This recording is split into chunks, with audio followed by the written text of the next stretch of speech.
Semaine, les militants de l'UMP se prononcent pour les régionales et Paul, ils le font via Internet. Oui, alors c'est vrai Jean-Paul que c'est un scrutin qui ne fait pas beaucoup de bruit. C'est pourtant crucial ce qui se passe à l'UMP cette semaine puisqu'il s'agit de désigner ceux qui seront chargés de reconquérir l'an prochain les régions gagnées par la gauche en 2004.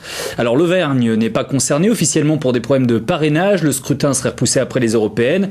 Officieusement, on attend surtout en Auvergne de savoir si Brice Hortefeux sera candidat. En revanche, en Rhône-Alpes, là, il y a de la concurrence. Les militants doivent départager 3 candidats à la candidature et l'originalité du vote, vous l'avez dit, tout se fait sur Internet. Isabelle Femme. L'UMP consulte ses adhérents. Ils ont une semaine pour choisir là ou le candidat qui conduira la liste des régionales pour le scrutin de 2010. Il y a eu un certain nombre de courriers explicatifs de l'action qui est envisagée par les candidats, leur réalisation actuelle, etc., leur engagement. Et on a participé la semaine dernière à un grand débat près de Lyon où les 3 candidats ont expliqué leur position, leur engagement. Il suffit de se rendre sur le site internet du parti et de donner son avis sur un des 3 noms, le Savoyard Jean-Claude Carle, le maire de Divonne-les-Bains Étienne Blanc et Françoise Grossetête, élue de la Loire. C'est pas pour la femme, c'est pour ce qu'elle a fait déjà dans son mandat européen et la façon dont elle a réussi à développer la région au sein de l'Europe. Et tous espèrent que la tête de liste désignée sera maintenue, quel que soit le résultat des européennes.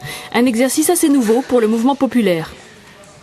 Un an avant, ils ont là véritablement la possibilité de désigner celui qui va conduire les listes sur l'ensemble de la région Rhône-Alpes et ils n'ont pas à valider, à donner leur avis favorable ou non à un choix qui aurait été fait par le national ou les instances nationales. Donc là on a quelque chose de totalement différent de ce qui s'est passé pour les listes pour les européennes cette fois-ci au niveau du Parti socialiste. Quant au système de vote géré par une entreprise privée, il est réputé sûr. Nous avons sous-traité donc à un prestataire qui donne les codes aux militants, qui lui-même s'assure d'un certain nombre de sécurité et qui est reconnu dans le domaine du vote par Internet au niveau mondial comme étant un leader. Donc je pense qu'on a vraiment toutes les garanties pour, je dirais, que nous ayons un scrutin sincère. Les résultats seront rendus publics dimanche après-midi.